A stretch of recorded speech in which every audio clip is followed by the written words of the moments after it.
캐나다에 루실이라고 하는 여성분이 살고 있었습니다.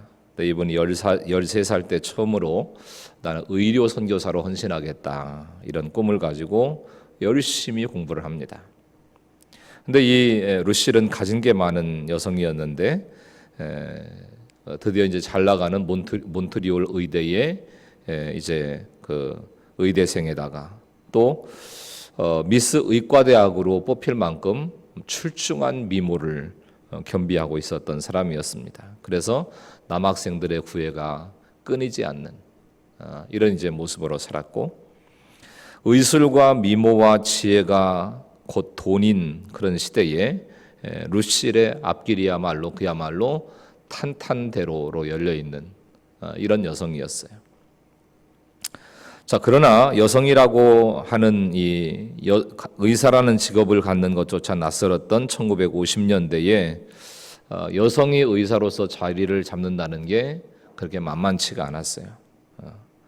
여성으로서 유일하게 외과 전공을 했지만 막상 병원에 취업을 하려고 하니까 저희 병원에서는 여성 의사를 채용할 계획이 없습니다. 이렇게 한다든지, 아니 누가 자기 생명을 여자한테 맡기겠습니까?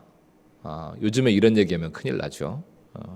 근데 그 당시에는 1950년대에는 이런 얘기를 들었어야 된다는 거예요. 루실은 그런 사회적 장벽에 도전한 투사는 아니었습니다. 다만 자신의 직업은 평생 외과 의사다라고 하는 신념을 포기하지 않았을 뿐이에요. 그래서 좌절하지 아니하고 전공의 자격을 따기 위해서 프랑스로 가서 본격적인 의학 공부를 시작을 하게 됩니다. 22절, 23절 말씀을 보시면 그러므로 또한 내가 너에게 가려 하던 것이 여러 번 막혔더니 이제는 이 지방에 일할 곳이 없고 또 여러 해 전부터 언제든지 서바나로 갈 때에 너에게 가기를 바라고 있었으니. 자, 바울이 정말 가고 싶어 했던 곳은 서바나라고 하는 지역이에요. 서바나는 요즘으로 말하면 스페인이 있는 지역입니다. 스페인. 서바나, 스페인 비슷하죠. 당시 로마가 세계의 중심이었기 때문에 바울은 로마 교회에서 파송을 받아 복음을 전하기 위한 비전을 품고 서바나로 가려고 했어요. 근데 문제는 자꾸 그 길이 막히는 거예요. 자꾸 길이 막혀요. 내가 주님의 영광을 위해서, 주님의 선교를 위해서 어떤 다른 지역을 향해서 선교를 가려고 하는데, 동남아를 향해서 혹은 아프리카를 향해서 단기 선교라도 선교를 가려고 하는데 자꾸 길이 막히고, 주님의 영광을 위해서 결혼을 하고 주님의 영광을 위해서 취업을 하고 주님의 영광을 위해서 사업을 하겠다는데 자꾸 길이 막힐 때가 있어요. 한 번도 아니고 여러 번 막힐 때가 있습니다. 또 떨어지고 또 안 되고 또 힘들어지고.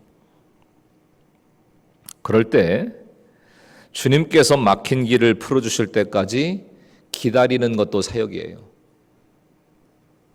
내가 막 뭔가를 풀려고 왜 이렇게 안 풀리냐고, 왜 이렇게 안 되냐고, 내 인생이 왜 이렇게 꼬이냐고, 이럴 게 아니고 주님께서 풀어주시고 주님께서 열어주실 때까지 기다리는 것도 사역인 거다. 하나님은 항상 이 때를 가지고 우리를 훈련시키십니다. 그래서 기다림이야말로 믿음을 성숙하게 하는 중요한 훈련의 과정인 것이에요. 지금은 길이 막혔어도 중요한 건 뭐냐면 목적지를 안다는 게 중요합니다. 목적지. 사도 바울도 처음에는 잘못된 목적을 가지고 살았습니다.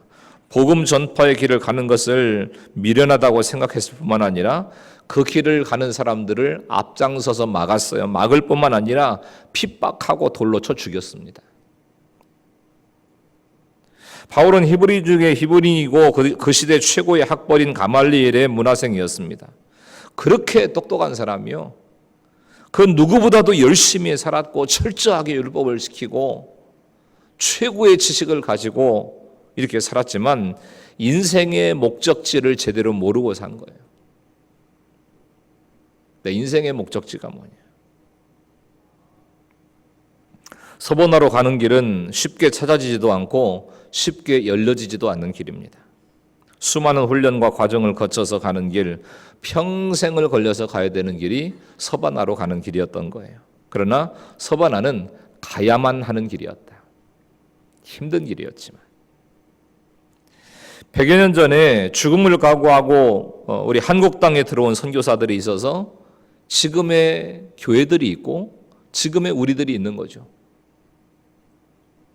죽음을 무릅쓰고 들어왔던 선교사들. 그들에게는 아시아의 작은 나라 조선이 서바나였지 않았을까요? 지금도 많은 선교사들이 아프리카, 중동의 오지, 또 정말 열악한 환경에 처해 있는 소수민족들을 향해서 가고 있습니다. 예수 그리스도께서 너희는 땅끝까지 이르러 내 증인이 되라. 가서 저들을 제자로 삼고 세례를 주고 그리고 저들을 가르쳐 지키게 해라 하는 이 예수님의 지상 명령을 수행하기 위해서 각자의 서바나를 향해서 달려가고 있는 이런 모습을 보게 되는 거예요. 우리의 서바나는 어딜까를 한번 생각해 봤어요. 가장 쉽게 떠오르는 부분은 북한이었습니다. 이 시대 우리의 서바나. 독일이 통일된 뒤에 500만 명의 사람들이 동독에서 서독으로 이주를 했답니다. 아마도 남과 북이 통일이 되면 북쪽에 있는 분들이 조금이라도 살기 편한 남쪽을 향해서 몰려오지 않을까 싶어요. 아름아름 이렇게 정보를 들었던 사람들은 그래도 남쪽이 살기 좋다더라. 남쪽이 잘 산다더라. 이런 얘기를 들으면 쏟아져서 내려오지 않겠습니까? 그때 그들을 맞을 수 있는 준비를 미리 해야 된다는 거예요. 북한을 떠나온 탈북민들이 남한에서 어떤 차별을 당했다, 사기를 당했다, 이런 이야기를 심심하게 듣고 최근에는 심지어 엄마와 아들이 굶어 죽었다 이런 얘기가 뉴스에 났죠. 너무너무 가슴이 아프더라고요. 빈부를 떠나서 내 민족, 내 형제인 그들을 그리스도의 사랑으로 품을 때 하나님께서 대한민국을 더욱더 부유한 나라로 영육간에 축복하실 줄로 믿습니다. 우리의 서바나할 수 있는 것. 특별히 요즘은 정치 지도자들이 서바나할 수 있습니다. 정치 지도자들. 피가 터지게 싸우죠.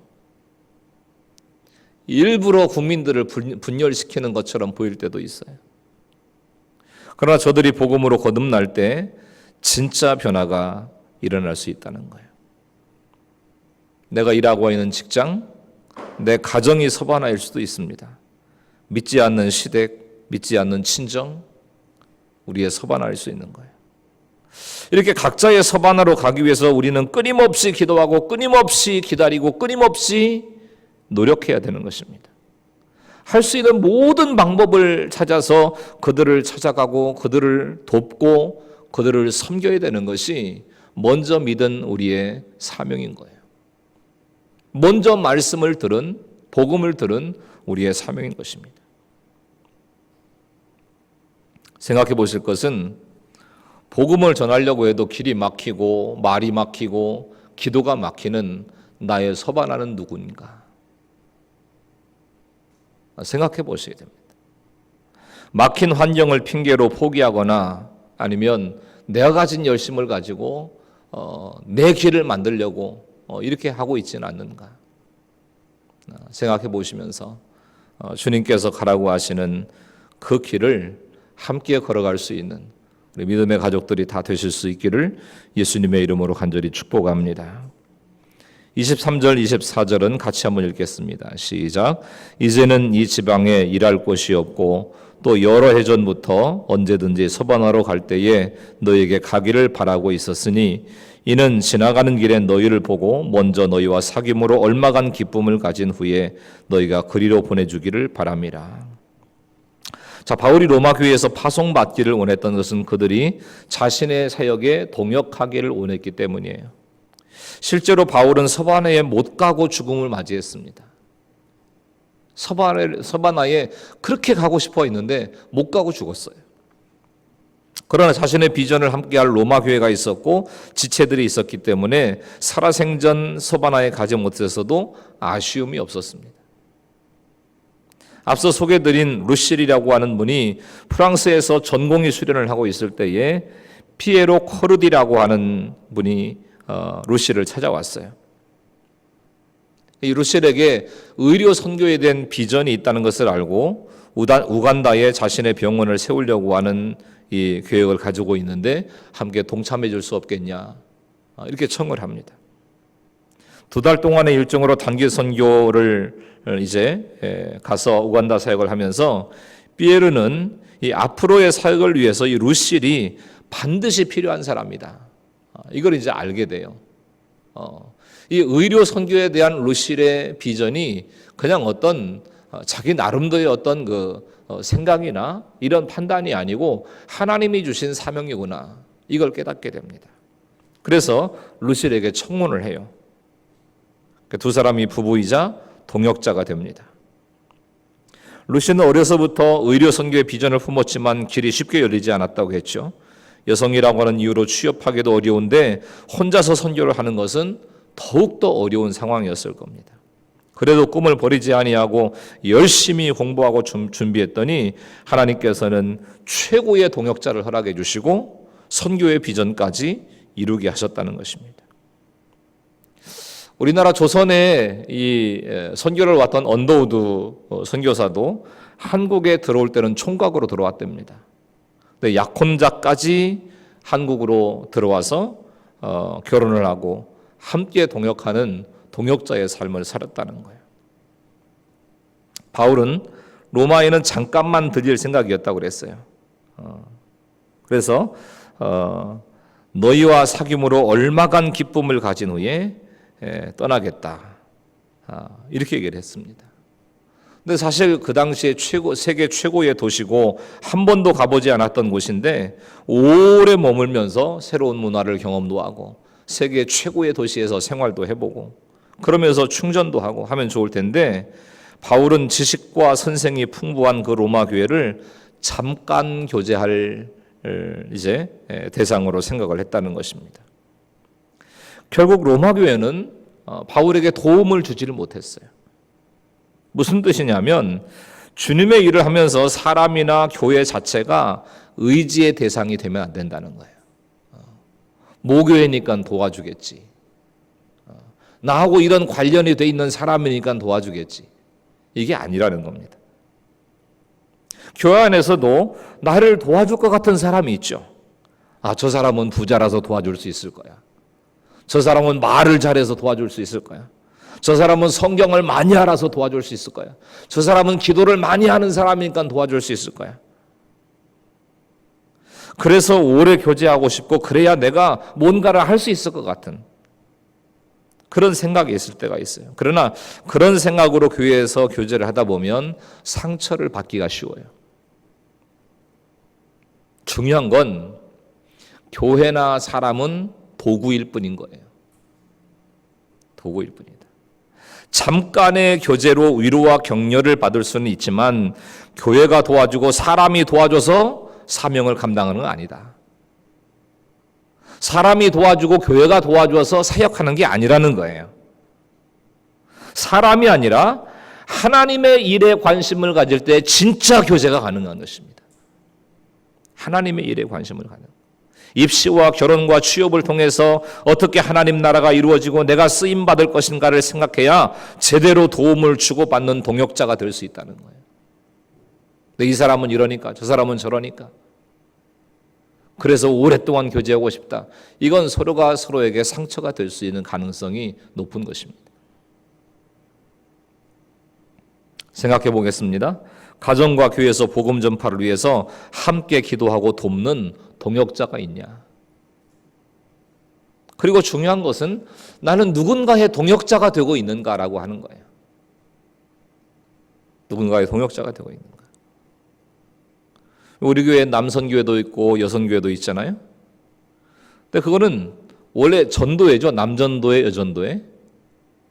좀 이렇게 의미의 폭을 넓힌다고 선교회 이렇게 바꿨는데, 그 전도를 위해서, 영혼 구원을 위해서 모인 남선교회, 여선교회가 본래의 목적을 잃고 친목회 정도로 모이고 있지는 않은가? 교회의 모든 일들은 복음과 연결이 되고 전도와 연결이 돼야 되고 영혼 구원과 연결이 되는데 회비 걷어서 자기들이 가서 회식하고, 그리고 전도를 위해서 하는 일은 그냥 전도 헌금 내는 걸로 다 한 걸로 그렇게 생각을 하고, 이제 남은 기간이 이 한 해 동안 얼마 안 남았는데 모든 이제 선교의 기관마다 영혼 구원을 위해서 또 전도를 위해서 모든 역량을 쏟아붓는 우리 여선교회 남선교회가 될 수 있기를 축복합니다.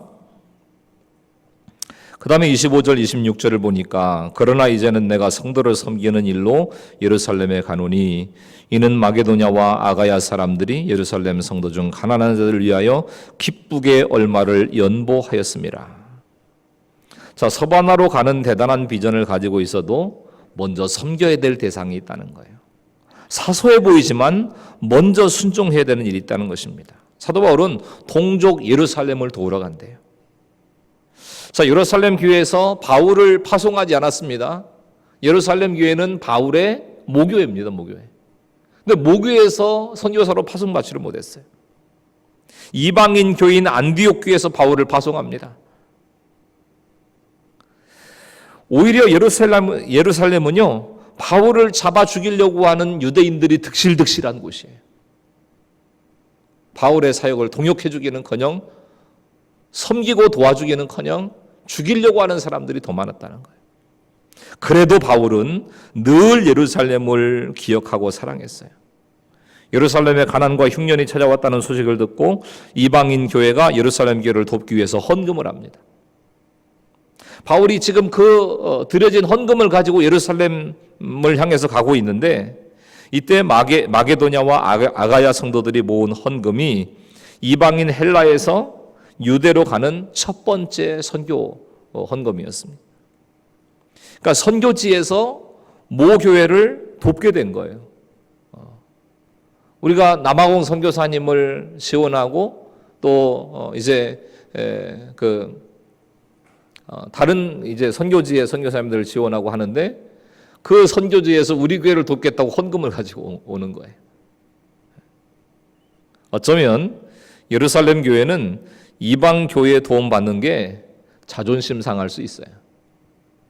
불편할 수 있습니다. 우리가 먼저 믿었는데, 우리가 먼저 돕기 시작했던 교회인데, 우리가 진짜 아브라함의 후손이고 우리가 성지 예루살렘에 살고 있는 이런 사람들인데, 그러면서 자존심을 지키고 싶었을 것입니다. 그래서 바울도요, 예루살렘 교회를 유리그릇 다루는 것처럼 조심스럽게 다룹니다. 최선을 다해서 섬겨요. 예루살렘 교회와 이방인 교회가 하나 되지 않으면 전체적인 선교 사역에 걸림돌이 되기 때문에 사도 바울은 이 두 교회가 예루살렘 교회든 이방 교회든 하나가 되게 하는 그 일을 위해서, 동역자가 되게 하는 그 일을 위해서 최선을 다하고 있다는 모습을 보게 되는 것입니다. 27절 저희가 기뻐서 하였거니와 또한 저희는 그들에게 빚진 자니 만일 이방인들이 그들의 영적인 것을 나눠 가졌으면 육적인 것으로 그들을 섬기는 것이 마땅하니라, 이렇게 말씀해요. 섬김은요, 빚을 갚는 거예요. 영적인 섬김을 받고 육적으로 갚는 것, 이게 섬김의 방법이라고 말씀하고 있습니다.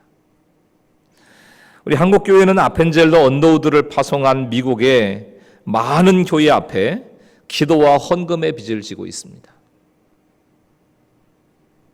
지금은 좀 상황이 변해서 하여튼 이제 미국이 이렇게 우리에게 엄청난 도움을 주고 있는가, 이런 데에 대한 의구심을 품는 분들도 많지만, 저도 목회자로 섬기고 있지만 믿음의 부모를 통해서 예수님을 영접했고 영과 육의 출생이 가능했습니다. 대학을 나오는 분들도 아니고 엄청난 영향력을 끼친 분들도 아니었어요. 농사 짓는 분들이었고, 그 순박한 모습 가운데서, 투박한 모습 가운데서 흙 속에서 이렇게 지내신 분들이었는데, 예수님을 믿는 그 믿음의 모습이 철저했던 분들, 그래서 영과 육의 출생이 가능했고 지금의 사역이 가능했던 것입니다. 빚진 사람인 거예요. 우리는 그런 의미에서 모두가 빚진 자들인 것입니다. 우리의 영적 조상 예루살렘을 마땅히 섬기고 도와야 되는 거예요. 바울 당시에는 배를 만드는 조선 사업이라고 하는 것 자체가 없었어요. 배가 튼튼하려면 이음새를 새로 만들어야 되는데 당시에는 전부 나무로 만들었기 때문에 조금만 강한 풍랑을 만나도 이 배가 깨어지는 일이, 파손한 일이 다반사였습니다. 그래서 바람이 강하든지 파도가 세든지 한 이런 바다 한가운데로 항해를 못하고 이 수심이 얕은 직선항로로 가지 못하고 수심이 얕은 지중해 연안의 얕은 바다를 이제 항해를 하면서 오랜 시간을 항해를 해야 됐습니다. 그러다가 조금 더 풍랑이 세지면 배에서 내려서 육로로 걸어가고, 그러다가 풍랑이 좀 잦아들면 또 배를 타고 항해를 하고, 결코 쉬운 일이 아니었습니다. 그러니까 고린도에서 로마까지 들러서 예루살렘까지 가는 거는 이게 진짜 쉬운 일이 아니었다는 거예요. 고린도에서 예루살렘까지는 배로 1300km, 예루살렘에서 로마까지 2400km, 로마에서 서바나까지 1100km, 도합 4800km, 5000km 가까운 그 먼 거리를 이동을 해서 예루살렘을 돕겠다는 거예요. 그러니까 아무리 멀고 아무리 길이 막혀도 찾아가야 될 서바나가 있고 찾아가야 될 예루살렘이 있다는 거예요. 바울에게 예루살렘이 모교이자 같은 민족이었던 것처럼 우리에게는 북한이 먼저 하나님을 믿은 내 민족 예루살렘이라고 할 수 있죠. 북한에서부터 성령의 운동이 일어났고 믿음의 역사가 있었으니까. 같은 땅에 살고 있어도 북한에 한번 가려면 요즘 거의 불가능한 정도죠. 외국에 가는 것보다도. 그래도 가야 된다는 거예요. 내 민족 예루살렘을 돕기 위해서 가야만 된다.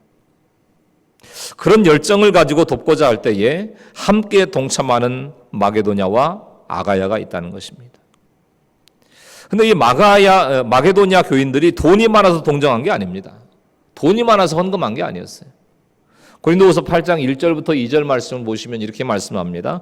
형제들아, 하나님께서 마게도냐 교회들에게 주신 은혜를 우리가 너희에게 알리노니 환난의 많은 시련 가운데서 그들의 넘치는 기쁨과 극심한 가난이 그들의 풍성한 연보를 더욱 넘치도록 했다. 이게 진리더라고요. 주님의 일, 교회의 사역은 부자들이 할 것 같지만 아니더라고요.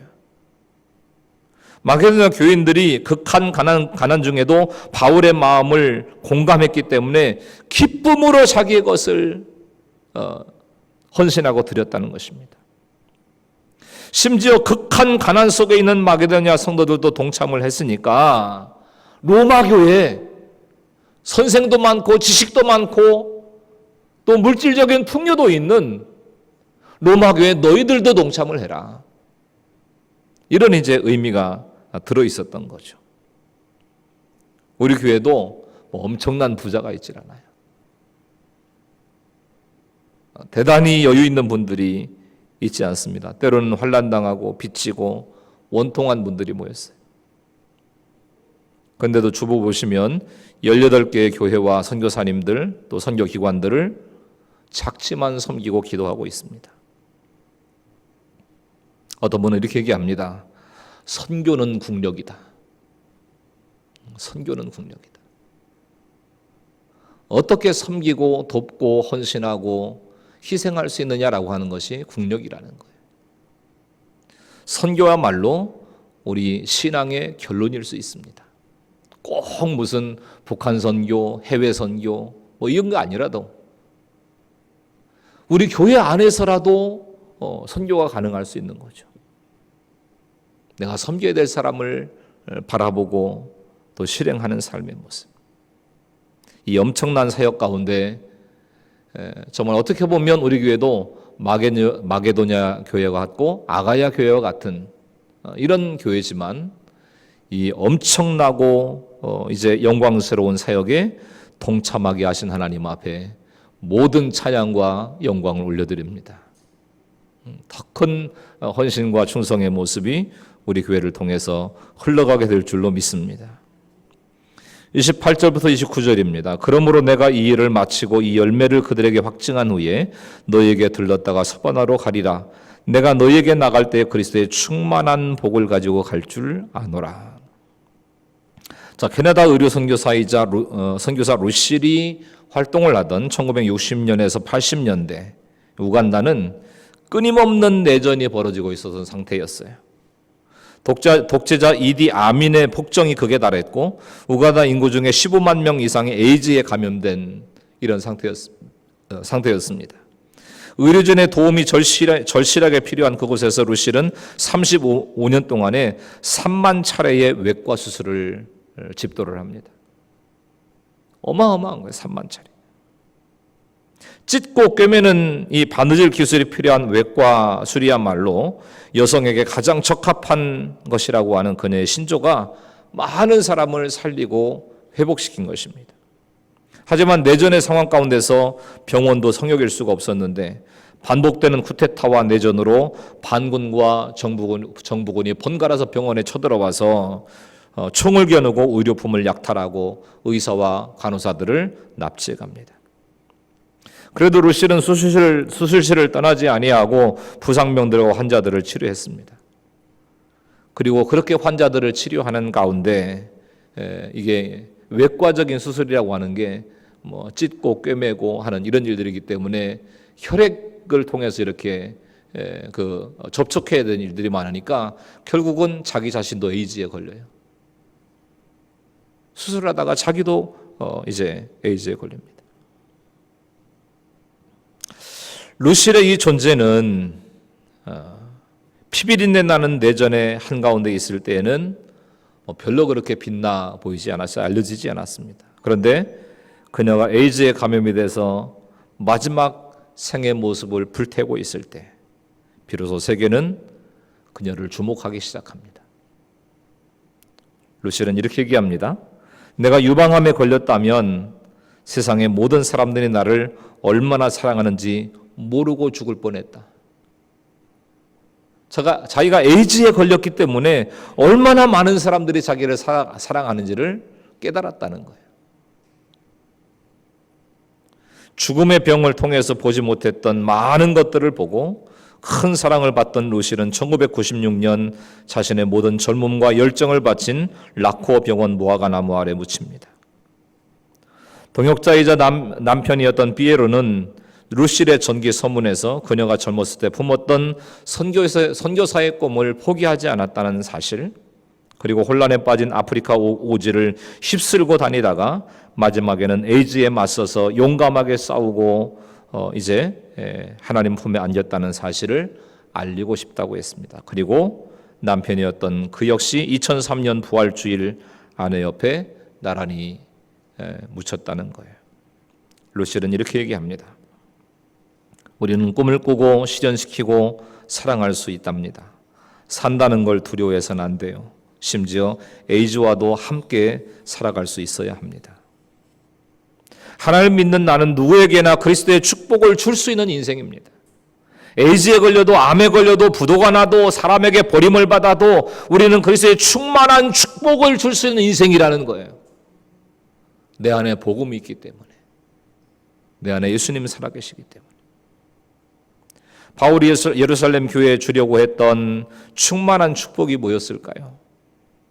그것은 선교의 열매를 확증하는 것이었습니다. 연약하고 가난해도 누군가를 섬기고 도울 수 있다는 것을 보여주고 싶은 거예요. 부자만 선교할 수 있는 거 아니다. 힘 있는 사람만 사역할 수 있는 거 아니다. 가난하고 연약하고 환난하고 억울하고 원통한 사람일지라도 복음의 능력이 예수 그리스도의 피가 그 심령 속에 역사하고 있는 사람이라면 이 사명을 감당할 수 있는 것이다. 그러면서 예루살렘 교회도 그 섬김을 본받기를 기대하고 있는 거예요. 열매는 한 번에 이루어지지 않습니다. 왜 모자이크라고 하는 미술 기법이 있잖아요. 한 점씩 한 점씩 이어붙이는 거. 그 모자이크를 하듯이 작은 일에 하나씩 하나씩 충성하면서 조금씩 큰 그림을 완성해 나가는 거예요. 그래서 과부의 엽전 두 푼이 최고의 섬김이고 최고의 헌신이라고 예수님 말씀하시잖아요. 과거의 엽전 두 푼. 우리가 어떻게 처음부터 서번안을 품고 우간다를 품고 북한을 품고 이렇게 나갈 수 있겠습니까? 사도 바울도 1차, 2차 전도여행을 통해서 로마를 향한 비전이 생기고요. 서번안을 향한 비전이 생긴 거예요. 처음부터 생긴 게 아닙니다. 루실도 학생의 역할, 의사 역할에 충성을 다했을 때에 하나님께서 동역자를 허락해 주시고 의료 선교의 꿈을 이루게 하시고 수많은 생명을 살려내는 그 일에 쓰임받도록 하셨던 거예요. 한번 생각해 보시면 좋겠어요. 여러분은 그 한 사람의 구원을 위해서 얼마나 손해를 보셨나요? 한 사람의 구원을 위해서. 그 한 사람의 구원을 위해서 얼마나 수치를 당해 보셨습니까? 그 한 사람의 구원을 위해서 얼마의 돈을 써보셨고 얼마의 시간을 써보셨나요? 그 한 사람을 위한 섬김의 열매가 확증될 때 열방에게 그리스도의 충만한 복을 나눠줄 수 있다는 거예요. 이제 결실의 계절이잖아요. 그 한 사람에게 집중해 보세요. 내가 살려야 될, 내가 섬겨야 될, 내가 사랑해야 될, 내가 희생하고 헌신해야 될 그 한 사람에게 집중해 보시자는 거예요. 나에게 확정된 전도 열매, 섬기의 열매가 있는가? 어떤 도움보다도 복음을 전하는 것이 서로에게 충만한 축복이라는 이 사실을 인정하고 믿으시는지. 30절부터 33절입니다. 같이 한번 읽으실까요? 시작. 형제들아, 내가 우리 주 예수 그리스도와 성령의 사랑으로 말미암아 너희를 권하노니 너희 기도에 나와 힘을 같이하여 나를 위하여 하나님께 빌어 나로 유대에서 순종하지 아니하는 자들로부터 건짐을 받게 하고 또 예루살렘에 대하여 내가 섬기는 일을 성도들이 받을 만하게 하고 나로 하나님의 뜻을 따라 기쁨으로 너희에게 나아가 너희와 함께 편히 쉬게 하라. 평강의 하나님께서 너희 모든 사람과 함께 계실지어다. 아멘. 이게 말하자면 바울의 기도 제목인데요. 바울이 이제 기도를 부탁하는 이 기도 제목은 이렇습니다. 첫 번째가 유대인의 순종치 아니하는 자들에게서 구원을 받게 하는 것이다. 그러니까 그리스도인을 핍박하는 자들이 유대인이잖아요.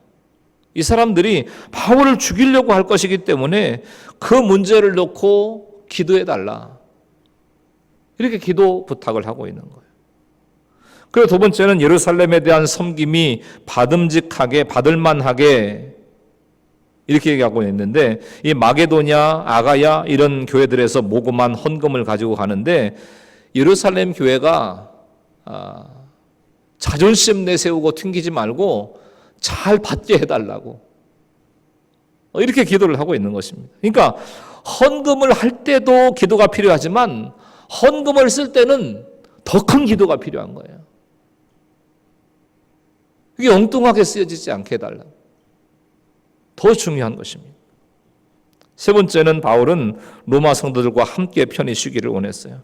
한 번도 만나보지 못했던 로마 성도들과 실컷 교제하면서 그동안의 사역을 나누고 하나님의 역사를 나누고 또 그동안의 생명의 이런 놀라운 기적들을 함께 간증하고 나누고 싶었던 이런 마음이 있었을 거예요. 그러나 이 기도 제목은 이루어지지 않죠.